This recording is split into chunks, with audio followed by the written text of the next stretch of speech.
Solusi untuk sehat masih bersama Klinik Nur Hidayah dan kami masih membuka interaktif. Pemirsa silakan bergabung di sini 02718575555. Temanya adalah terapi dan herbal bisa mengatasi segala macam penyakit. Jadi keluhan penyakit apa saja bisa Anda tanyakan di sini karena Kang Yoga dan Pak Eri mempunyai solusi bagi Anda ya. Terapi dengan pijat, refleksi dan juga dengan herbal. Jadi pengobatannya nanti sampai tuntas. Oke, ke Pak Eri dulu nih. Salah satu keluhan ini nggak tahu ya bisa dikatakan penyakit atau enggak, tapi ini keluhan yang mungkin juga membuat pasangan-pasangan yang belum dikaruniai momongan itu sampai bingung. Apa yang harus dilakukan ketika sudah bertahun-tahun menikah tapi belum dikaruniai momongan? Ya, biasanya kalau pengen punya keturunan itu kan problemnya kan cuma dua, kalau nggak di suaminya juga di istrinya kan gitu. Tapi kebanyakan 80% itu pada suaminya atau laki-lakinya. Faktor penyebabnya bisa karena, mohon maaf, spermanya itu encer, bisa karena mungkin semburannya kurang deras, dan juga mungkin ada gangguan pola makan yang kurang sehat atau gaya hidup yang kurang maksimal, itu juga bisa.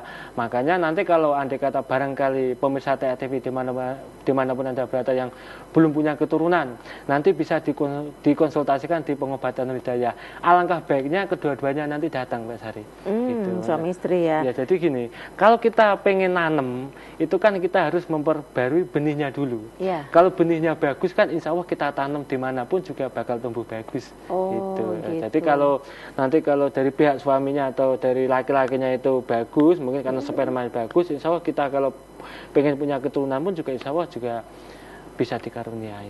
Gitu. Berarti nanti terapinya si istri juga diterapi, si suami juga diterapi gitu? Nanti dilihat dari pokok permasalahannya dulu, ataukah suami yang bermasalah ataukah istri yang bermasalah. Nah, kalau misalnya belum ke medis, jadi belum ketahuan ini siapa yang bermasalah gimana? Nanti biasanya kan bisa dikonsultasikan. Biasanya kan kalau pertama kan datang konsultasi, mungkin keluhannya apakah spermanya encer, ataukah mungkin semburannya kurang deras, atau spermanya kurang, atau biasanya bahkan si istri punya masalah miem atau kista atau kandungannya kurang maksimal, itu kan nanti kan biasanya kan bisa dirasakan, bisa dikonsultasikan nanti. Gitu. Nah, kalau misalnya salah satu dari suaminya dulu misalnya ini diterapi, apakah nanti istri juga perlu atau cukup suami dulu? Tapi sebelum dijawab kita sapa penelpon dulu dari Salatiga. Sudah ada penelpon dari Salatiga dengan Bapak atau Ibu siapa?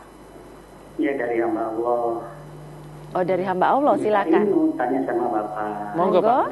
Gimana untuk perendaman kaki itu pakai apa itu? Oh iya, Pak. Untuk segala macam penyakit. Oke.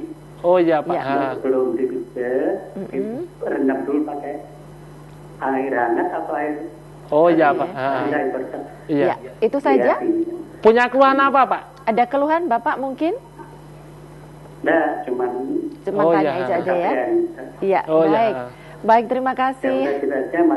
Iya, terima kasih dari Salatiga Bapak ya. Ini jadi yang ditanyakan tadi perendaman kaki itu dari apa? Mungkin melihat dari VT-nya tadi ya, tayangnya kok ada item-item atau coklat-coklatnya gitu. Rendaman kaki itu kan ada ramanya sendiri tuh Mbak Sri. Itu kan fungsinya kan untuk detok yang pertama. Detok itu kan untuk membuang racun-racun dalam tubuh, itu yang pertama. Yang kedua, untuk meregangkan saraf-sarafnya atau otot-ototnya pas nanti waktu ketika mau diterapi, agar saraf sama ototnya ini tidak terlalu tegang. Makanya nanti kan ada rendaman itu.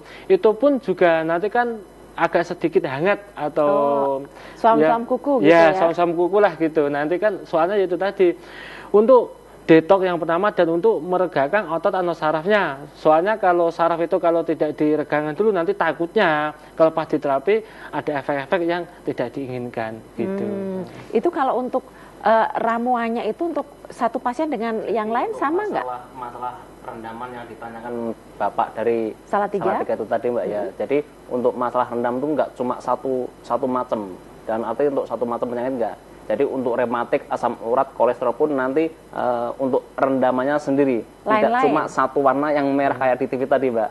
Jadi khusus ada. Jadi penyakitnya apa, nanti rendamannya tersendiri pasti ada.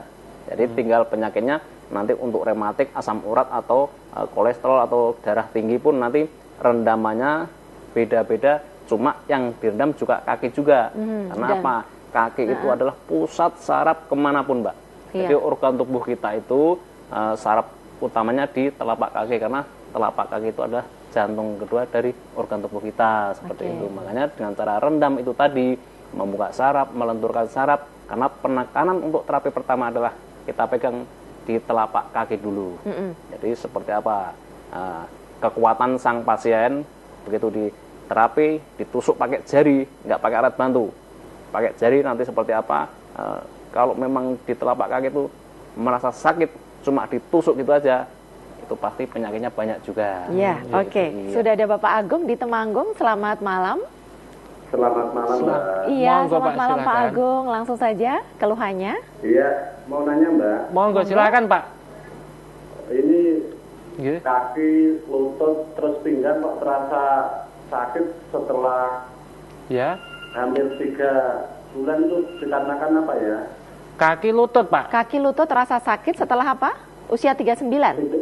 3 bulan yang lalu. 3 bulan. Setelah 3 bulan yang lalu. Udah pernah cek kolesterol Pak? Ya. Atau gulanya mungkin? Belum pernah, Pak, belum pernah. Oh ya. Apa habis jatuh Bapak? Tidak, Bu. Tidak ya. Oh, udah. Tapi belum bisa pernah nanti cek. bisa dideteksi di Nur Hidayah. Ya, Pak. baik. Iya. Assalamualaikum. Waalaikumsalam. Terima kasih Bapak Agung di Temanggung, Temanggung. Jadi ya. ini memang belum cek. Iya. Kelaburan. Biasanya kalau semacam itu kan kaitan dengan peredaran darah. Yaitu tadi, kalau peredaran darah kita tuh kesumbat, maka fungsi organ tubuh kita kan juga kurang maksimal. Faktor penyebabnya bisa karena gula, bisa karena kolesterol, mungkin juga karena asam urat juga. Makanya nanti untuk Pak Agung, nanti silahkan datang ke pengobatan Nur Hidayah yang alamannya ada di Jalan Sawo nomor 32 Pak. Tepatnya sebelah timur Pasar Ngleco gitu. Kalau lebih jelasnya nanti catat alamat dan nomor teleponnya. Nanti yang dikata kalau Ada di layar televisi. nanti kalau bingung bisa telepon, nanti saya bisa dipadu dari klinik nanti gitu. Oke, ya. Jadi ada di layar televisi nomornya, kemudian alamatnya ya, Pak Agung di Temanggung. Karena ini terapi di klinik Nur Hidayah ini untuk semua keluhan penyakit, bahkan ketika Bapak belum sempat periksa ke medis ya, nanti akan langsung diperiksa di terapi oleh terapisnya, nanti akan ketahuan, oh ternyata dari keluhan ini yang perlu diperbaiki adalah ini, seperti itu ya. Iya. Baik, ada telepon lagi sekarang dari Pati. Pak Bambang. Pak Bambang. Pak Bambang ya. Pak Bambang dulu. Ya, Monggo, Pak, silakan, Pak Bambang. silakan. Ya, ini kalau untuk penyakit jiwa kira-kira bisa kok, Mbak? Penyakit apa Pak? Jiwa. Penyakit jiwa nggih. Iya. Penyakit Oh, ya. jiwa ya. Mungkin Berarti yang saya tutup teleponnya dulu. ya, Oh, ya. baik, Pak Bambang di Iya. Pati, ya, Ya, penyakit jiwa. Penyakit jiwa. Jadi gini Pak Bambang, mohon maaf. Kalau kita kan menangani itu secara penyakit secara fisik nggih. Mungkin kalau penyakit jiwa itu kan mungkin ada gangguan secara psikis ya.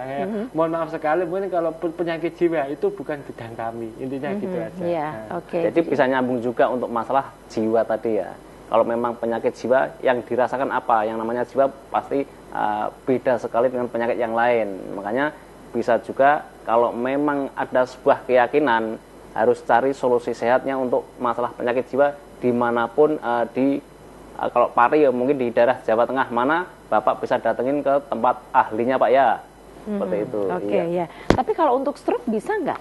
Stroke insya Allah juga bisa. Soalnya gini, stroke itu kan biar efek atau dampak. Iya. Nah, dampak dari apa? Bisa karena penyakit diabetes, bisa karena kolesterol, tapi pemicu stroke itu biasanya karena tensi Mbak Sari. Iya, darah tinggi. Dan stroke itu kan selain dari penyakit itu kan ada juga stroke karena faktor kecelakaan, mungkin karena jatuh dan sebagainya, sehingga mengakibatkan benturan. Saraf sensorik dan motorik ini bermasalah, sehingga mengakibatkan terjadinya stroke gitu. Tapi stroke itu sekali lagi kan efek atau dampak dari salah satu penyakit gitu. Jadi makanya sebelum terkena penyakit stroke harus ada penanganan dulu. Terus apakah bisa penyakit stroke? Insya Allah bisa. Soalnya dengan apa? Stroke itu kalau cuma minum obat saja itu kan kurang maksimal. Ya. Gitu. Jadi stroke itu sebenarnya kan bukan masalah secara fisiknya itu enggak. Sebenarnya kan karena adanya gangguan saraf sensorik dan motoriknya, sehingga mengakibatkan organ-organ tubuh ini kurang maksimal. Ya. Ibarat HP itu memorinya, Mbak. Kalau memorinya itu bermasalah kan juga otomatis untuk Baik. buat apa juga tidak bisa maksimal gitu. Kita ke Purwodadi, sudah ada Bapak Sutardi. Selamat malam. Ya. Monggo, Pak. Malam Pak. Selamat malam Bapak. Langsung saja dengan keluhannya. Keluhan saya, kaki saya, Kakinya kenapa Oke. Pak? bahwa mata kaki itu kaku, seperti kesemutan, di ujung jari itu sakit nyeri, kemudian jarinya sampai membengkok. Oh, bengkok. Bengkak enggak Pak? Bengkak enggak? Ini semuanya lab normal. Oh, cek darah normal? Normal semua Pak? Normal. Iya, iya. Itu kaki kiri apa kaki kanan Pak? Yang kaki kiri yang parah, yang kanan hanya terasa jimpit-jimpit. Oh ya, udah gitu aja Pak. Mungkin usianya Pak? Pak Tardi? Usia 70. 70 ya, okay. Baik. Ada lagi? Tidak dapat mengatasi Pak. Oh, Baik. Oke, Pak. Ya. Itu saja Pak Tardi. Sampun teman-teman Pak. Ya, baik, terima kasih. Ya. Nanti kalau dari Purwodadi itu nanti bisa ke Solo ya, Solo, paling ya. dekat. Kalau bengkak itu kan tadi kan udah dicek asam uratnya normal, kolesterol normal, itu takutnya itu pengapuran. Ya, pengapuran juga bisa atau pelapukan tulang yang dikenal atau osteoporosis atau osteoartritis. Takutnya gitu. Biasanya kalau faktor usia-usia seperti Bapak tadi kan udah termasuk usia lanjut ya. Itu biasanya bermasalah dengan tulangnya, Pak. Apalagi tadi udah mulai bengkok, itu cenderungnya itu kan biasanya ke pengapuran, Pak. Gitu. Nanti untuk Bapaknya lebih jelasnya Pak, silakan datang ke pengobatan Nur Hidayah, Pak. Nanti insya Allah ada solusinya. Kalau lebih jelasnya Pak, sampean catat alamat kami yang ada di layar televisi sampean, gitu nggih. Nanti pokoknya patokannya Pasar Kleco aja Pak. Tepatnya Jalan Sawo nomor 32, Kelurahan Jajar, nanti sebelah timur Pasar Kleco Pak. Iya, gitu. Oke, baik. Silakan nanti Pak Tardi. Dan pemirsa masih banyak, saya yakin, yang ingin bertanya di Solusi untuk Sehat Bersama Klinik Nur Hidayah, karena kami juga masih membuka interaktif di 02718575555. Sesaat lagi setelah jeda pariwari berikut ini, kami akan segera kembali lagi.